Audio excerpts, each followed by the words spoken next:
Hello, everyone, and welcome to another episode of Open Observability Talks. I'm Dotan Horvitz, your host today, and here at Open Observability Talks, we talk about anything DevOps, observability, and open source. I'd like to thank our sponsors, Logs.io, the cloud-native observability platform. Logs.io uses the best-of-breed open source projects such as Prometheus, Elasticsearch, OpenSearch, Jaeger, and others. So thank you very much for sponsoring. And for those who are joining us on the live stream on YouTube or Twitch, feel free to share your questions and comments here on the chat. We'll try and take some of these into our discussion here. It will make things much more interesting. And with that, let's move on to today's episode. And today, we'll talk about Prometheus pitfalls and the rise of continuous profiling. And for that, I have Frederic Branczyk, who is a veteran in the industry and in the open source community in general. And I'd like to invite Frederic to join me here. Hey, good morning, Frederic. Hey. How's it going? Very good. How about yourself? Good. It's really a unique opportunity to have you here on the show. You're well experienced in many of the topics that we've been discussing here throughout the episode. So how about we just start with an intro of yourself and your long mileage in the industry and the open source? Yeah. Hey, I'm Frederick. I'm the founder of this company called Polar Signals. But long before I started Polar Signals, I guess most of my open source experience started many years ago when I worked at Wikimedia Germany, like the German foundation behind Wikipedia. And I think this is really where like a seed was planted for me about open source, about open knowledge transfer. And this was 13, 14 years ago. And ever since then, I've been really passionate about open knowledge, open source, of course. And ultimately, what then led to everything that we're going to be talking about today is when I joined CoreOS in 2016. So CoreOS, I live in Berlin, in Germany. CoreOS had just opened an office here in Berlin. And I was one of the first, maybe the fourth or fifth employee in that office. I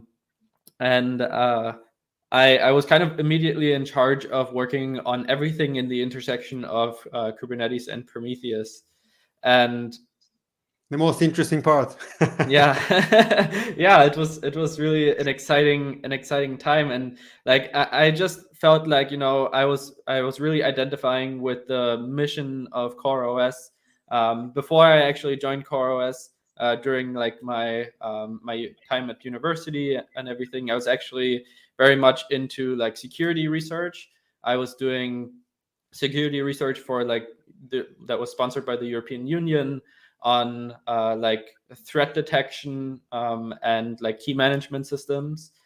And that's I think what initially drew me towards CoreOS, because it was kind of this mix of infrastructure and security, and kind of the way that Prometheus fit into that mission with CoreOS was like if we think back to CoreOS, the mission of CoreOS was to secure the internet, right?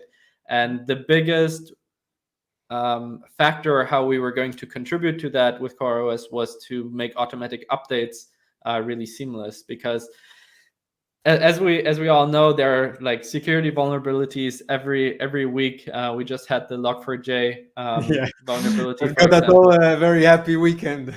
Yeah. And the way that monitoring contributed to that was that we were making automatic updates safe, right? Like we could tell before and after that all the systems were working the way that they were supposed to.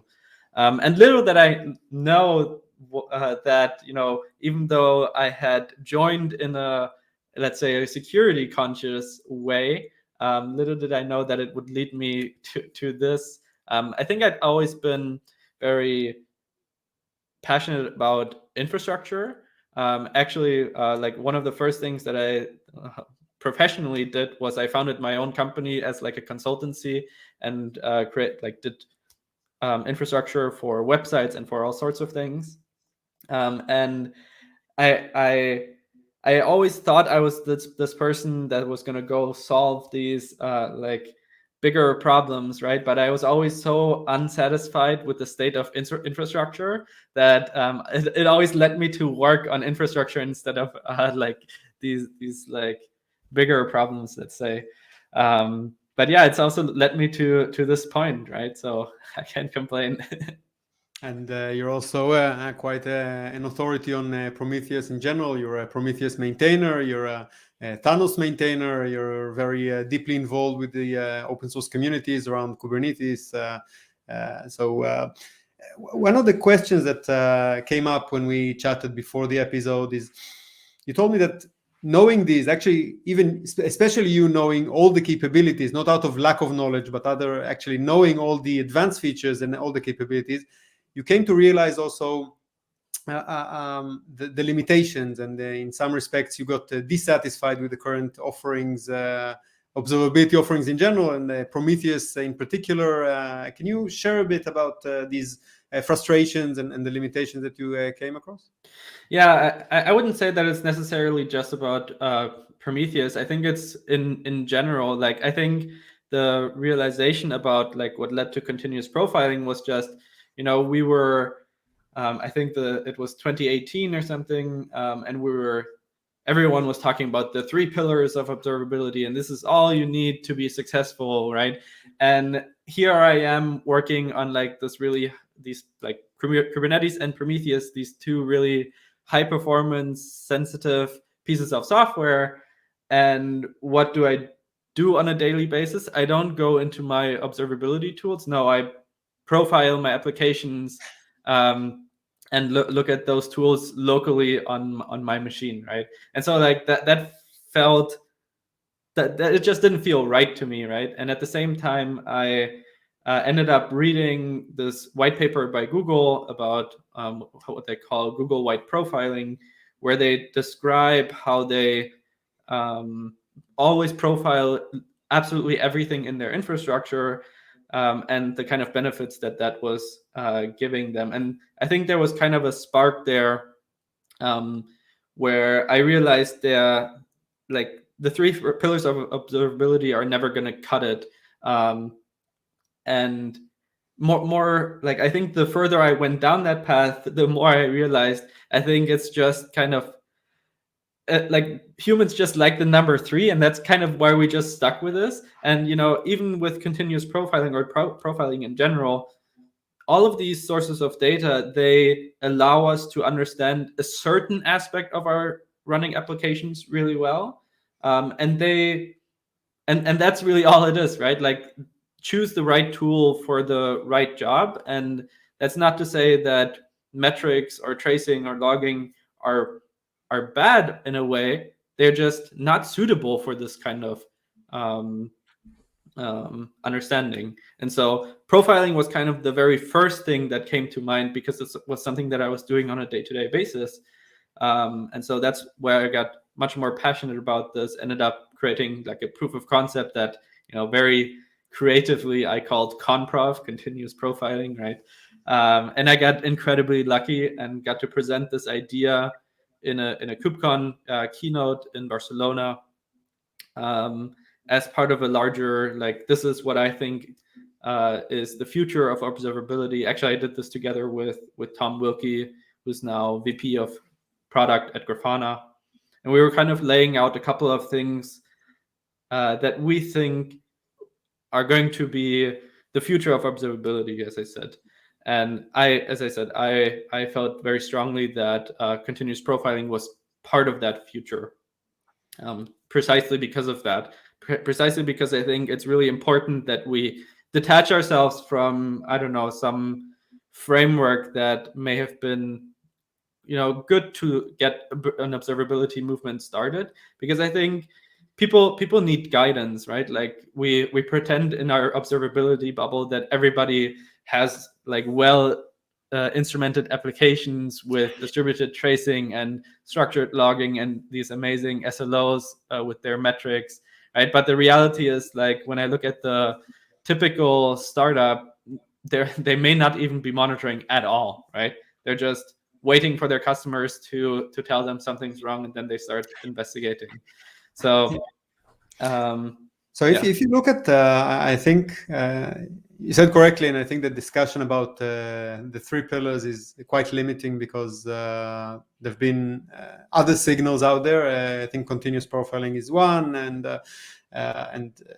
people talked about events as something distinct from logs and others, and there are other signals. So ultimately, I definitely relate to what you said, that we need to look at it as raw data that completes the picture, and each type of signal highlights a different aspect, and also not all the companies already firmly grasped within the three pillars anyway. But before going into profiling, when you look at, because the basic usually is like metrics, everyone usually have some sorts of metrics, hopefully not just reactive, like you said, the small startup waiting for a customer to report, but and Prometheus really became like the standard there. So where do you find it effective, and where did you see the limitations? Obviously, before going into out of memories and other types of performance that comes out of profiling. Yeah, I think one of the really one of the things that Prometheus got really right is just the way that it interacted with the ecosystem.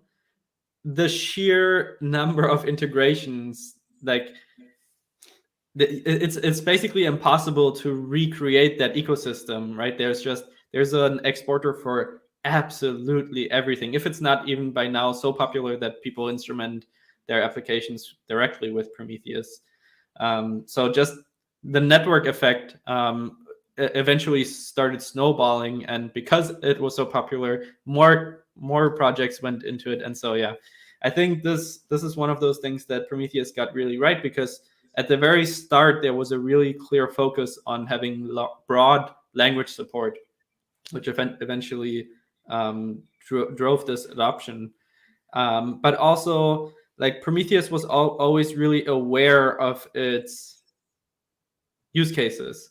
So it started out with a very naive storage implementation, and then over time it got better as Prometheus and the Prometheus team understood the way it was being used at scale. And then ultimately, when the entire storage was rewritten from scratch for Prometheus 2.0, I think this was a turning point also where Cardinality was able to jump by an order of magnitude all of a sudden. I don't think like everybody necessarily realizes this, right? Like that this the storage got so much better over time. I think we all just kind of see the bad parts, right? Like it's like with anything in infrastructure. If it's down, that's when people notice infrastructure exists, right? When it's not fast enough, or when it's not using when it's using too much resources, then that's when people start to complain. But at the same time, I do think this is also where Prometheus can still improve. I think resource usage is a never-ending battle, and I think there's still a lot to improve here. I think the as I said, the Prometheus 2.0 storage got really sophisticated, and it got a lot of things right. But I also personally think there are a couple of things that we got wrong there. Just giving a random example, like we have this sort of arbitrary configuration of saying you need to accumulate data over a 2-hour block, and only then are we taking it out of memory and flushing it into disk. And if you look at basically any other database out there, nothing works like that in a time-based manner, but rather in a size-based manner. Yeah, so that we accumulate, let's say, 100 megabytes, and then we flush it to disk or something like that. So I think it's nuances, but I think there's still a lot of potential for improvements like that. And also with Cardinality, I think I always fight with this myself because I feel like it's similar to like the Go generics discussion. Like if you give people this tool and you allow people to do really high cardinality things, they might actually end up using it incorrectly just because they can, you know. So I'm always wary of that conversation, but at the same time, I think there are very legitimate use cases for very high cardinality metrics. Yeah. And Prometheus shines there. Let's admit it. Many others like Graphite and others failed exactly in this place where Prometheus actually shines, but could be a victim of its own success by people trying to. That's why I say that people are not appreciative of the Prometheus 2.0. I think that the cardinality rose much faster than the storage improvement, so that by the time you reached 2.0, it was already just sufficient for the levels of labeling that people were using at the time. But so let's go back to profiles. And when I hear profiling as from it, immediately I get the shivers from out of memory. The infamous and the question is, profiling has been with us for 2 decades or longer than that, and not to say how old I am, but but quite from the very beginning of my career as a programmer. And the question is, this is a new incarnation. You mentioned the famous research paper by Google and the discussion. So, what is exactly unique about continuous profiling that makes it lends itself as a new signal? Yeah, I think there are a couple of things that kind of came together that ultimately allowed this to be a real thing. So as you said, and I didn't really know this before either until I started doing the research for the company. Essentially, basically, I found that profiling has been around as long as software engineering has, because people always needed to understand the way that their programs were executing on hardware. That was always interesting and important. Maybe even more important when we had much fewer resources to deal with, right? But yeah, I think that the first evolution that happened was the way that data is being recorded. So for the longest time, profiling was always, or was most of the time, not always, but was often trace-based. And so that means that we were actually tracing everything that a program was executing. And as you can imagine, that's actually really expensive to do. And so the first kind of evolution that allows continuous profiling, as in always profiling everything in your infrastructure, is sampling profiling. So the way that we can imagine this in our heads is that instead of tracing absolutely everything that a program does, we only look at what it's executing at this very moment 100 times per second. Now that may still seem like a lot, but compared to looking at absolutely everything it's doing, it's very little, right? We have what are like recent CPUs, like at least 3 gigahertz of like frequency, right? So 100 observations are nothing basically compared to that. So that's kind of number one, that we can record this in a very efficient manner. And then number two is the format that we're putting this into. So even if we're doing sampling profiling, we're still able to, if we wanted to, every single event that we're sampling, we could be sending out, right? And so the second thing that kind of revolutionized that continuous profiling is possible is using like time aggregated formats. And this is where kind of Google came up with a really ingenious format with the pprof format, where they're saying, okay, we're just going to record profiling data over, let's say, 10 seconds. And we don't really care about the individual events when they happened within these 10 seconds. We just care that they happened, because at the end of the day, what we're doing is we don't care about the causality necessarily. Sometimes we do, but most of the time we care about the statistics. We care about how much time was spent in this function, for example. When we look at most of the visualizations that are out there for profiling data, like flame graphs or call graphs, they're always about the cumulative time that is spent in a function. And so aggregating this over 10 seconds of time actually removes a really huge dimension that we now can just look at statistically. And then the last thing, and this is kind of where we've kind of started seeing some innovation, is storage and querying this data. Because even if we have both of those things, like low overhead sampling and a suitable format for this type of data, it's still a ton of data that we're dealing with. And so we did need to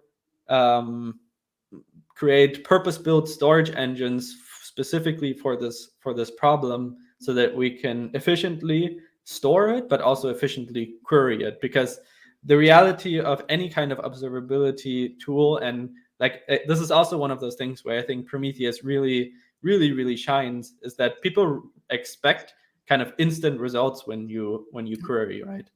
And I think this is again where Prometheus was really revolutionary. At least draw some inspiration from there, right? That's definitely, in many senses, an inspiration for this project. Yeah. The storage has definitely been inspired, and also the way that we're querying the data.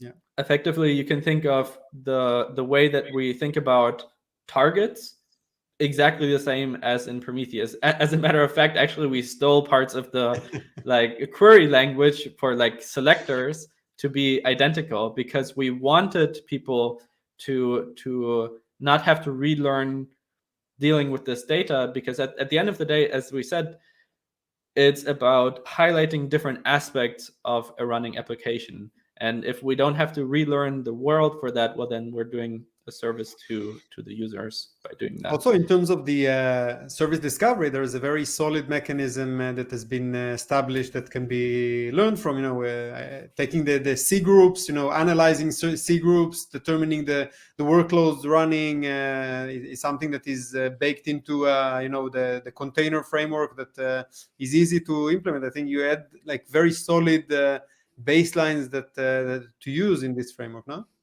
Yeah, absolutely. I think like Prometheus also gave us a really great baseline to work with in terms of metadata.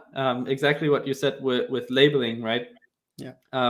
Just the thought process that goes into how like data is labeled, as opposed to a hierarchy of data, for example, with StatsD or something. Yeah. I think being able to apply that and having that knowledge up front was definitely super helpful to create a tool that is understandable to end users. I think this is a great example for the win from the open source perspective, and let's say open standards perspective. You mentioned the Prometheus's influence and the ability to draw inspiration, maybe even implementation guides from the service discovery, and taking the PProf to have the sort of I think it's from Google, right? Taking a cross-language format that can standardize the way to represent things that is not that is independent. I think protobuf as open format. All of these are a really solid basis to get an open source that starts from a wide baseline of common ground. No? Yeah, absolutely. So if you look at the continuous profiling, and then you look at the observability stack these days, how do you where do you see that fitting in? So if I'm a user and I have maybe logging, maybe metrics, perhaps even tracing, I have some sort of constellation here in my system. How would you advise me to plug it in, to map it into my overall observability stack? Yeah, so the way that we find ourselves using this a lot is essentially as a tool to understand very deeply what our code is doing. Because remember, like profiling data allows us to understand resource usage down to the line number, right? So making as much use of that powerful capability as possible is how you can make continuous profiling shine.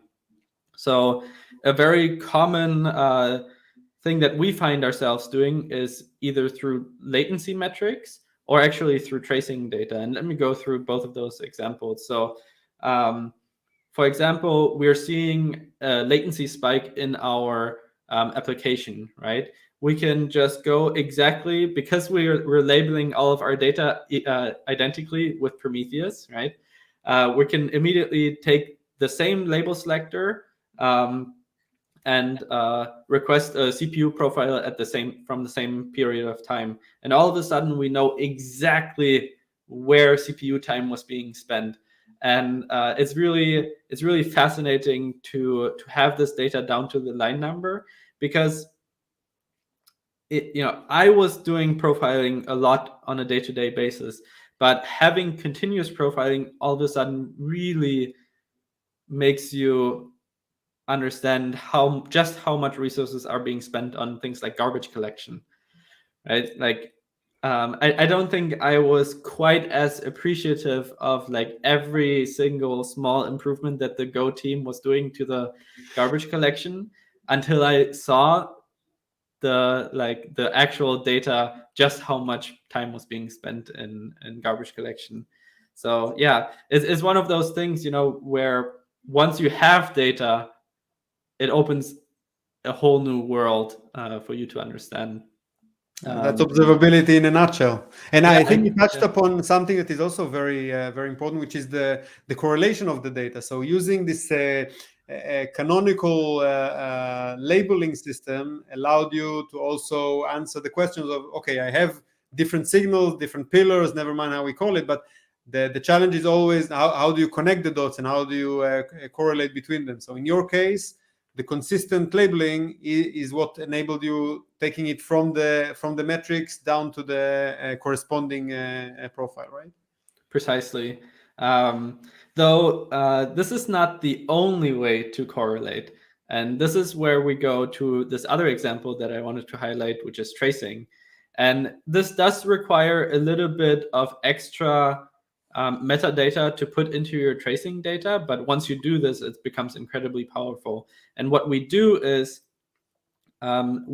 we attach to our spans the function metadata of what's being executed here.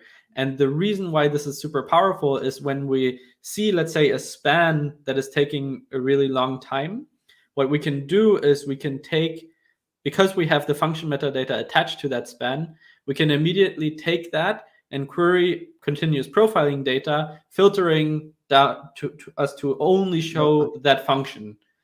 So nice. We're not talking about only label selection, but also that function metadata selection, right? And the really powerful thing about continuous profiling is that we don't just see that single profile in time, right? That's the kind of traditional profiling where you went to your application and took your profile at a particular point in time. With continuous profiling, because we're always collecting this data, all of a sudden we can combine the data across our entire infrastructure, across all of our, let's say, API servers, right? And we can filter it down just to that function, and we can see all the CPU time that was ever spent in this function. And it becomes super powerful also as a development workflow, because you're not missing this data. You don't need to search for the needle in the haystack anymore. It's just a query away. And usually, like if you see a long-running span that is the core, the root cause analysis, for example, is I don't know, a GC stop the world thing that delayed this specific functionality. It's very easy to now go from that long duration and a critical path span into the root cause, assuming it's something in the GC configuration or something like that. Yeah, exactly. Nice. So do you see correlation with other patterns of correlation that you found useful with profiling, or in general, what's like best practices that you can offer our audience regarding the correlation across the different observability stack pillars? Yeah, I think So the two examples that I highlighted are definitely the ones that we found to be most powerful. The first one that I mentioned actually can be combined with any kind of metric, right? I gave the latency example, but the same thing works with a CPU spike, right? Like that's even more natural because literally we have The CPU first aspect profiles. would be the profiler. Yeah. to go in and look, yeah. And one thing that I think is really, really, really powerful, and this isn't necessarily about continuous profiling, but it's definitely much easier through continuous profiling, is actually looking at the difference of profiles. So we have kind of a visualization of a flame graph where we don't just see the flame graph as it is in that point in time, or we can also visualize the change over time. And I think like the first time we implemented this, and we were able to say what is the difference in memory usage, or why is there a difference in memory usage from this point in time to this point in time, and all of a sudden we knew it down to the line number, right? It's just we were mesmerized. We like for 2 hours straight we were just clicking through and we were like, oh, so what code was executing at this point in time versus this point in time, and we can like it's actually understandable, right? Like that was just an incredible Sometimes moment. you discover things that were buried in your code for years, and you never were aware of that, and this visibility into your performance. Yeah, exactly. It's just it really allows us to answer some of those questions that really you couldn't answer before. And so that's why I truly think this is, like, let's say, the fourth pillar of observability, or if you will, right? Because I see a comment here from the audience from Michael Hausenblas. Thanks for joining us on the and he says that actually the three pillars should be metrics, traces, and profiles, because he considers logs to be soon to be absorbed by traces. So I guess it's a philosophical discussion. Maybe this will be the three pillars with profiles. So let's say we actually let's roll further in time. So as you said, you actually established a startup, a company around it, the Polar Signals, and you've recently launched an open source called Parka around exactly that. Do you want to tell us a bit about Parka and the open source? Yeah, so effectively, I think to understand about Parka, let's start where we left off with ConProf, actually. So ConProf was kind of the very first incarnation of this idea in the open source world, for us at least. And ConProf, was 100% like a proof of concept, but it was actually, even though it was that proof of concept, we were using it at Red Hat very successfully already, even though it was in that very proof of concept state, right? Like, and it was already providing value to us. And so you were in Red Hat, maybe just for the audience if they missed it, you were in that during that time you were at Red Hat, essentially being the master of I think observability within Red Hat, right? Yeah, I was kind of architect for all things observability, exactly. So we were running a couple of services within Red Hat where we were using continuous profiling to improve that continuously.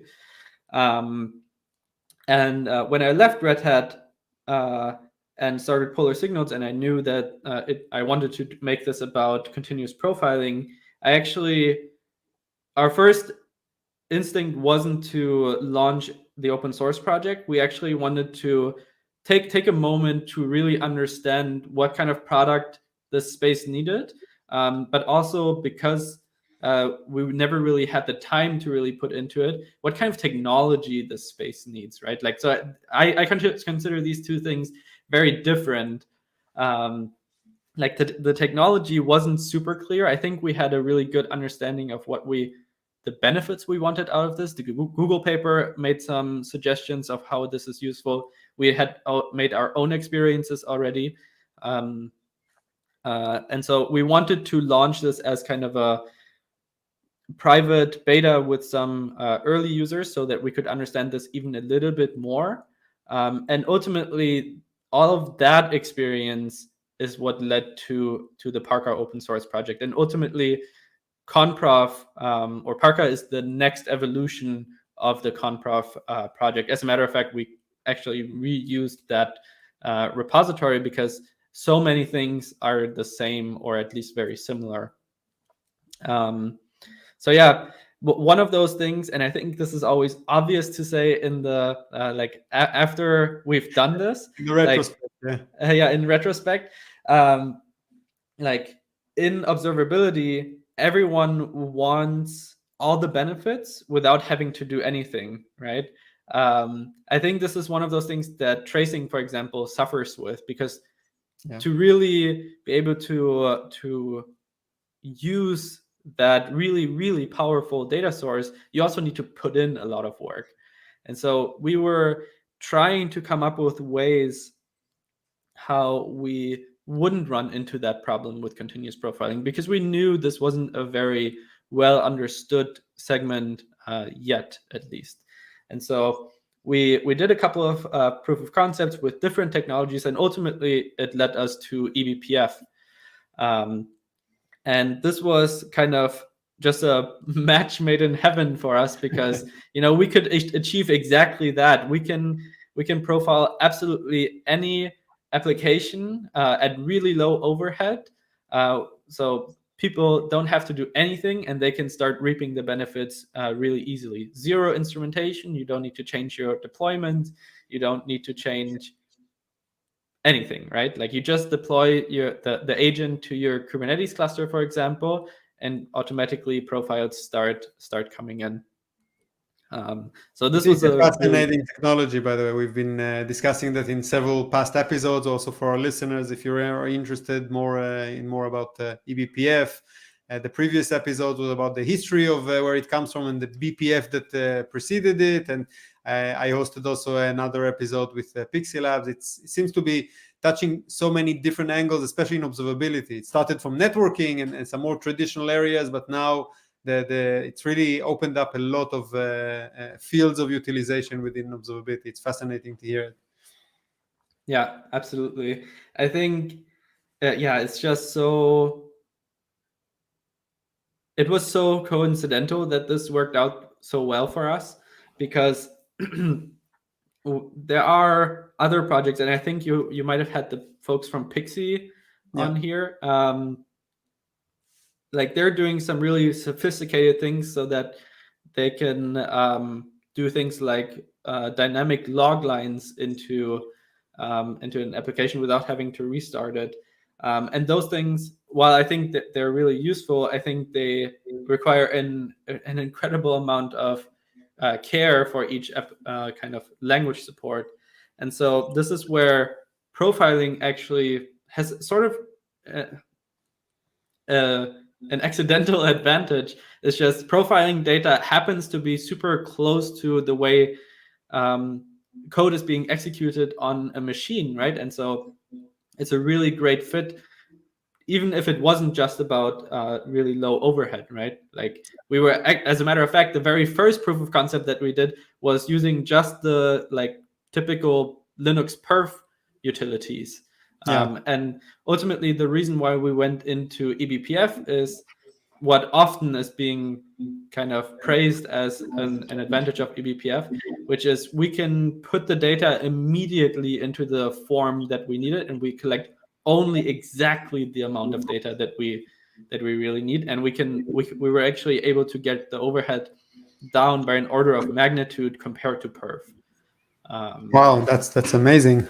So, but again, this is only possible because of kind of those three evolutions that we were talking about, right? Like because of sampling profiling, because of the way that we're pre-aggregating the data on the client, essentially, and ultimately then that we're transferring this and storing it in an efficient way. Amazing. And maybe just for the audience, for those who are not familiar, eBPF is essentially the ability to inject in the kernel level sort of code to run safely, but without, of course, needing to recompile the kernel, things like that. And this is the key to getting codeless on the application level, codeless instrumentation, let's say. So just in a nutshell, as I said, we have designated episodes around that, but again, it sounds like perfect match for performance, because it anyway happens very close to the kernel. So that'd be the perfect place where you can sit on the wire, decide what exactly is relevant, and then fetch the exact match there. Sounds great. So what's planned next for the open source for Parka? Parka is currently so Parka is an Apache 2 licensed open source, right? That's correct. And available for everyone. What's the plan that you're planning for Parka? Yeah, so the Parka project is still in its infancy, basically, right? Like we only about 2 months open sourced this, and we very heavily are iterating on continue to iterate on the storage, continue to iterate on the query engine to make sure that we get like actually the best possible experience that we can get out of this. One very natural thing I think that we're gonna continue to add is various kinds of visualizations to visualize performance data. The most popular one was the one that we started with, flame graphs, or as we kind of coincidentally noticed, the ones that are kind of built upside down are called icicle graphs, which really was totally unintentional, but works great with our brand. So it's a bluish colors rather than the reddish colors. You can. Yeah, exactly. Yeah. So it actually looks kind of like an icicle. Yeah. But again, like this was all super coincidental. I actually found out that Brendan Gregg named them icicle graphs way after I had started this. So yeah, that was a happy little accident. Yeah, but yeah, the project continues to evolve, and one of those things that we think is really important for continuous profiling to be successful is to continue to drive down the overhead that this takes, because there's always more that we can shave off. And it's actually one of those things that are like, to me as an engineer, so exciting about eBPF. So to give like a very brief overview with eBPF, there's like a verifier that makes sure that your runtime, your program can only have a certain runtime, and that it will definitely terminate. No infinite loops or other evil jerks inside the code, huh? Exactly. to snag your CPU. Exactly. And kind of an artifact of that is that we can actually deterministically say how many CPU cycles there may be in overhead to your application, right? I don't think I've ever seen any technology be able to tell you to that detail, right? And I think this is one for me as an engineer, makes me really excited about eBPF, because we can be really precise. Maybe it's also the German in me, but yeah, I think this is also a very common concern. You know, I've been hearing on eBPF, beyond the excitement, always the two questions that always come to mind are, first, the security. Okay, you're running something in my kernel. Hey, you're good. That's like beyond all the measures that we usually have between user space and kernel space and all of that. Isn't that dangerous? And the second question that usually comes is the performance. So, okay, you're running very sensitive things, and how do you make sure that you're not eating up all of my CPU, and then you know, I have other things running on this machine, not just your profiling stuff. So I think this is very good, and especially profiling, because you know, traditional profiles, I remember that it used to take, you know, you press the button, it used to take time to get the profile out. It was, for me, it's associated with something heavy process. Yeah. And now you're talking about something entirely different, something that's much more lightweight. So how do you manage this balance to make Yeah, that's a great question. So there is kind of a trade-off of how much you sample, because it does translate into the resolution of data that you're getting, of course. But the beauty of continuous profiling is, because you always have it running, statistically speaking, you're always going to grab that resolution eventually. And you just need to kind of combine all of that data into a single report, as opposed to thinking of that, like moving away from that single profile taken in a single point in time, and just thinking about the data statistically and holistically. Yeah. Sounds good. So we have a question here from the audience that I would like to share. It goes back to Prometheus and the mentioning of the high cardinality. Someone from the audience asking, what is the solution or alternative for high cardinality in Prometheus? You're our expert, so I'll let you take this question. Yeah, I mean, it really depends, and I think we did start to discuss this a little bit earlier. The first thing that I definitely would always make sure is that the cardinality is actually justified, right? Like, is this a problem that is worth spending more resources? Because at the end of the day, cardinality just means more data, right? And we need to be really sure that we're willing to spend more money essentially on that data, right? So that's kind of a fundamental trade-off or decision that we need to start out making. And the other thing is Prometheus is actually surprisingly good at handling quite high cardinality, especially if you compare it throughout history to other monitoring systems and also to Prometheus itself in the past. It's improved quite drastically. But beyond that, there are horizontally scalable Prometheus solutions like Cortex, like Thanos, and there are various others. There are hosted solutions for this. So I'm a big fan of making things someone else's problem.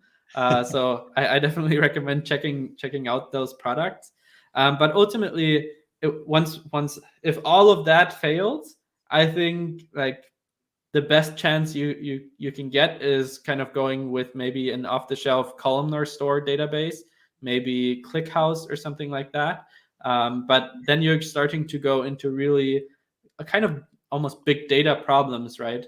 And you need to be aware that with the investment that something like that is going to take. Yeah, that makes sense. So, are there any plans for Parka to be part of any foundation? There is a lot of synergy I see with Prometheus, with Kubernetes, and others. So maybe CNCF would be a candidate, but in general, any plans around this area? Yeah, I mean, we were very intentional about not calling the open source project Polar Signals, right? To always keep that door open. Now, at the same time, I am part of several CNCF projects. I am also part of projects like, for example, the Prometheus operator that is not, and people have been asking about this for a long time as well. And I think it really comes down to why. And for the Prometheus operator, for example, there's just never been really a great reason to join a foundation. The project is already run in a neutral governance. It's not part of CoreOS or Red Hat anymore. There are several companies that are contributing to it. It doesn't have a marketing problem. I think one of the really great things about the CNCF is how it creates exposure for projects. And this is one of those things that could be really beneficial for the Parka project, for example. But as I said, I think it's something that you need to weigh off whether it actually does make sense, because at the end of the day, it is then part of that foundation, and that's probably for the lifetime of that project. It tends to be like, if we look at projects leaving the Apache Foundation or something, that tends to often be perceived as a negative thing by the ecosystem, even though it may be the right thing for the project, right? So we just want to make sure we're doing the right thing, and we wanted to set up the project from day one to have open governance, to be a collaborative project, and maybe one day it'll come to that. Sounds like you're bringing in all of your key learnings from past experience in Red Hat and CoreOS to build this open source from scratch in the right direction. And by the way, what happened to ConProf? So ConProf today is essentially merged into a Parka project? Yeah. Basically, a lot of the code continued to live on, but a lot of it also got completely rewritten. So you could think of Parka as ConProf 2.0, although we never had a 1.0. But yeah, I guess it was in a way it was a rebrand while also revamping a lot of the core components within it. Yeah. Amazing. Thank you very much. That was a fascinating discussion. We're getting into the end of this part of the show, but I'd like to invite you to join me for the next part, and this is the breaking news. And for the breaking news, I think you mentioned very briefly, I think, but just I think a couple of days ago, the Prometheus version 2.32.0 was released. And the, I guess, biggest news around that, for me at least, was the new agent mode for metric forwarding. So in fact, it allows Prometheus to act as a remote write-only scraper and forwarder without any local storage or querying involved. And the beauty is that it's built directly into the Prometheus binary. So it essentially disables some of the usual features and optimizes for scraping and remote writing. So it's really interesting. And you being intimately involved with that, do you have any insights about this new release? Yeah, I mean, I think this is an exciting development, and in a way, it's just listening to the ecosystem, right? Like we're seeing, especially with the development of these horizontally scalable Prometheus solutions, Cortex, Thanos, and so on. We're really moving away from the initial things that were assumptions in Prometheus, right? Like Prometheus came from Borgman inspired by Borgman within Google. And you need to think about the types of challenges that those systems had to deal with. And as a matter of fact, a lot of those challenges were present at SoundCloud when Prometheus was initially created.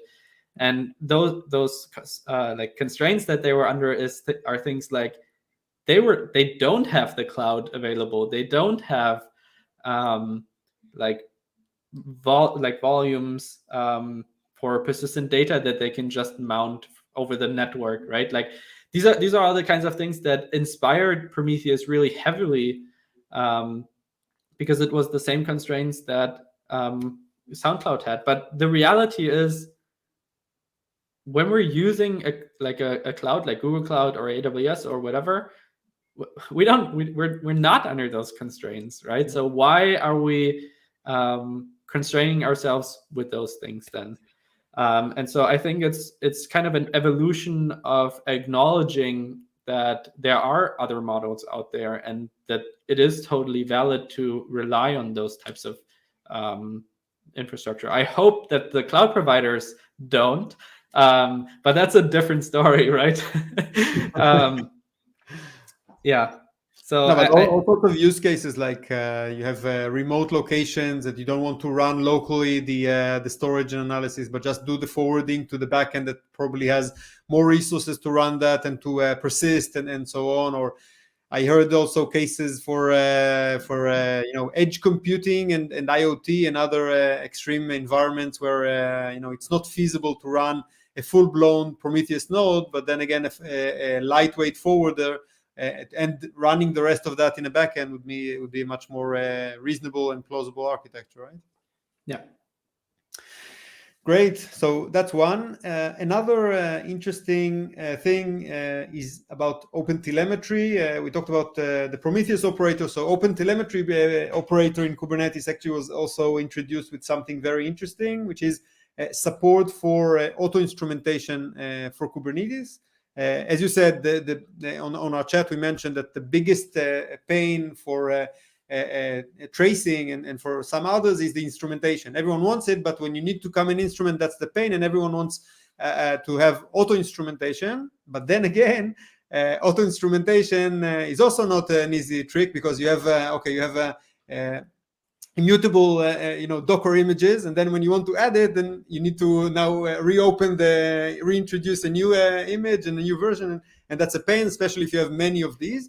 And this is what, in my view, the OpenTelemetry working through the operator comes to solve, because you have a new custom resource, instrumentation custom resource, and then once you add that and you define that and you just do a simple annotation, you get the operator applying and injects the auto instrumentation libraries into the application container, configuring the instrumentation, exporting the data to the the endpoint that is defined in the custom resource, and everything is pretty seamless, or what we would like to have in a deployment of auto instrumentation. So for me, it was an exciting thing.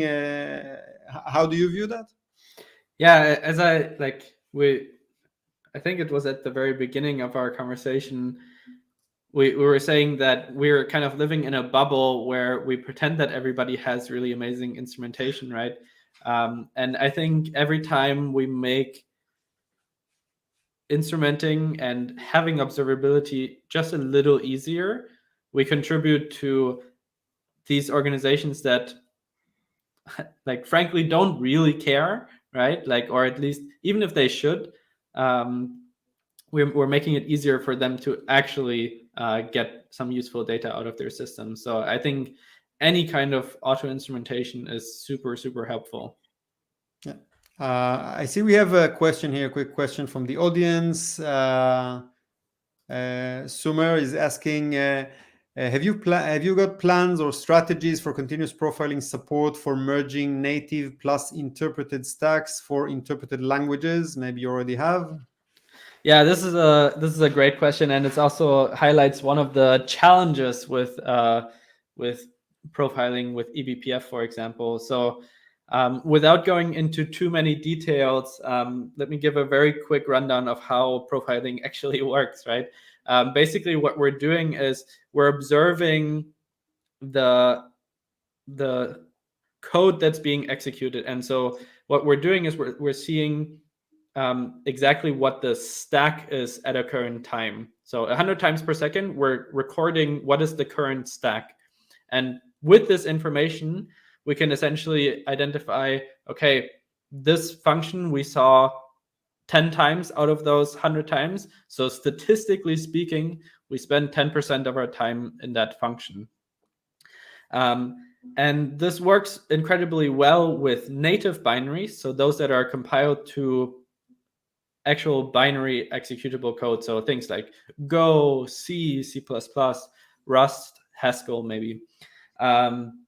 So these are incredibly easy to profile, because the memory addresses that we capture are exactly the memory addresses that map back into the binary, because they're actually being executed that way. But this, as this question kind of elaborates to, is much more difficult with interpreted languages, because they work completely differently. They have a runtime that is executing, and it's executing code dynamically. And so if we don't have a specific integration for an interpreted language, all we see is kind of the runtime executing the language, which is sometimes useful, but most of the time for the application developer is not super useful. That said, for many of the interpreted languages, there are actually standards, especially for those that are just-in-time compiled. So things like Java, Node.js. I believe Ruby is about to get a just-in-time compiler, where essentially what they're doing is at runtime, they're compiling this code to binary code. And so here again, they just need to write this information out to a specified location, and we just need to read it and symbolize the stack trace so that we as humans can actually understand them again. And so we have existing support for Node.js for this. I believe Erlang can work with this, because all of these runtimes essentially write these out in a specified format. But it does require you to enable a flag on the runtime so that it will actually write this out. We are working on deeper support for all of those languages so that you really have to do absolutely nothing, but it does require specific integrations for each of those languages. So one of those, the most important one for us right now, are Java and Node.js. Those are just the ones that have been requested the most. But if you have a favorite language you want to see, and there's not an issue on the Parka agent repository yet, please go ahead and open it so that we can understand how much interest there is for it. Amazing. Thank you very much for sharing that with us. And with that, I think we're about to run out of time for this episode. So I'd like to thank you again, Frederick, for joining me. Thank you very much for sharing your insights there. And good luck with Parka open source. Looking forward to for it to lead the continuous profiling realm within the observability stack. Thank you. And thank you for having me. Thank you very much. And of course, thanks for all our listeners and viewers for joining us here on the live stream or on the listening on the episodes. All the episodes are available on all of your favorite podcast apps or on YouTube. And if you are listening to us on the podcast, then again, we do stream live also the episodes on Twitch and on YouTube. So you're more than welcome to also join the live streams, and then you can ask questions and comment like the gentleman that joined us here and asked the questions. You can find all the details on openobservability.io on the website. And you can also follow us on Twitter at openobserve for updates and to share comments, suggestions, and news bits. And you can also, if you want to be on the show, if you have something interesting to contribute, do go ahead and submit a talk on the website, openobservability.io. We're more than happy to have more, subject matter experts from the community here on the show. And with that, thank you very much for listening, and looking forward to seeing you again on the next episode. Thank you very much.